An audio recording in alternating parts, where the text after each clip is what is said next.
Halo teman-teman sahabat belajar, bertemu kembali bersama Kak Wayan.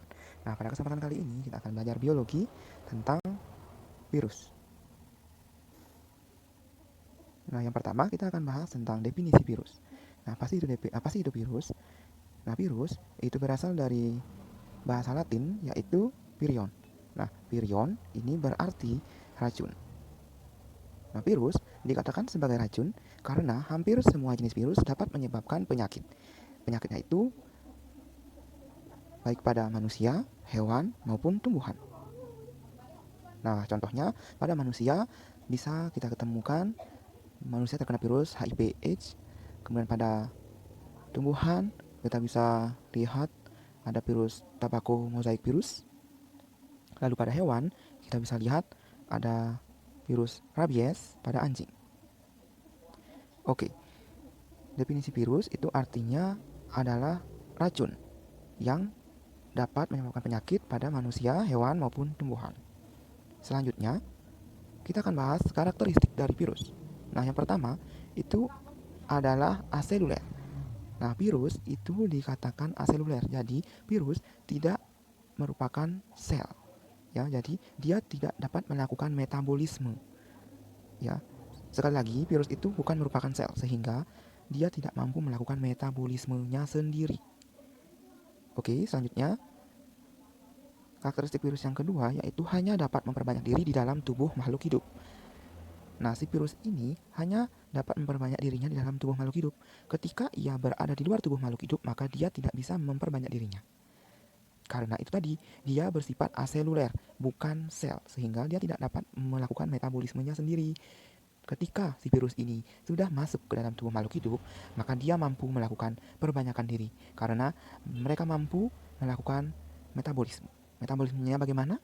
Kita lihat karakteristik yang ketiga. Nah, yang ketiga, virus itu hanya tersusun atas satu jenis asam nukleat, DNA atau RNA. Nah, si virus ini tersusun atas satu jenis asam nukleat saja, sehingga kita bisa kenal bahwa ada virus DNA dan ada virus RNA. Si virus tidak memiliki sel atau aseluler, tetapi dia memiliki asam nukleat. Nah, asam nukleat ini ketika masuk ke dalam tubuh makhluk hidup, dia akan ikut melakukan sintesis protein, sehingga dia dapat memperbanyak dirinya di dalam tubuh makhluk hidup. Nanti kita akan bahas lebih lanjut pada saat membahas tentang daur hidup dari virus. Selanjutnya yang keempat, virus itu dapat dikristalkan. Nah, karena virus ini dapat dikristalkan, sehingga karakteristiknya ini lebih mirip kepada mineral, bukan makhluk hidup. Nah, sehingga bisa dapat kita simpulkan bahwa virus itu merupakan suatu makhluk yang tidak hidup ketika berada di luar tubuh makhluk hidup. Tetapi dia mampu hidup ketika sudah berada di dalam tubuh makhluk hidup. Kenapa di luar tubuh makhluk hidup dia tidak bisa hidup? Karena dia bersifat aseluler. Dia tidak memiliki sel sehingga dia tidak bisa melakukan metabolismenya sendiri. Tetapi ketika dia masuk ke dalam tubuh makhluk hidup, dia bisa hidup karena dia memiliki ini asam nukleat DNA ataupun RNA. Sehingga dia mampu nanti menyisipkan DNA atau RNA-nya mereka ke dalam tubuh makhluk hidup sehingga mereka bisa memperbanyak dirinya di dalam tubuh. Nah, jadi seperti itu ya adik-adik karakteristik dari virus. Selanjutnya kita akan membahas tentang struktur tubuh dari virus.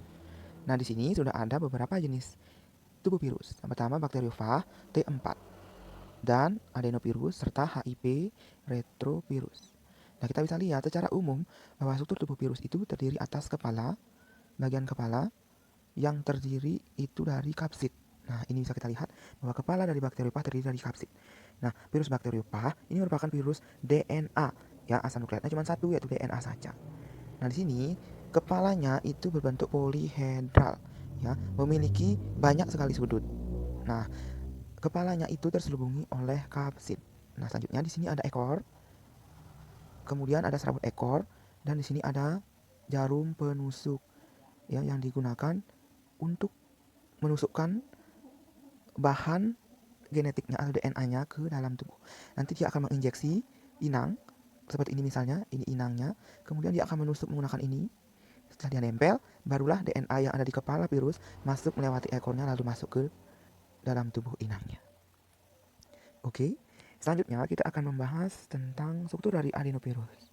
Nah, si adenovirus ini tampak bahwa terselubungi oleh kapsid juga ya teman-teman ya, kapsid yang bagian terluar dari virus itu kapsid. Nah, kapsid itu tersusun atas kapsomer ya. Jadi teman-teman tidak perlu bingung, kapsomer itu adalah bagian penyusun kapsid. Nah, gabungan dari kapsomer itu disebut dengan kapsid. Nah, adenovirus itu termasuk juga dengan DNA virus ya, virus yang memiliki DNA saja, materi genetiknya. Nah, selanjutnya di kapsid itu terdapat yang menonjol seperti ini. Ini disebut dengan glikoprotein. Nah, glikoprotein ini berfungsi untuk mengenali lingkungan sekitar, apakah ada membran makhluk hidup atau tidak. Nah, ketika ini adenovirus datang, kemudian masuk ke membran hidup, maka glikoprotein akan mengenali membran tersebut. Nah, dari glikoprotein inilah kemudian DNA akan dikeluarkan dan dimasukkan ke dalam tubuh inang.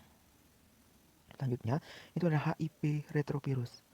Nah, virus HIV ini merupakan virus RNA, ya, dia terkandung RNA.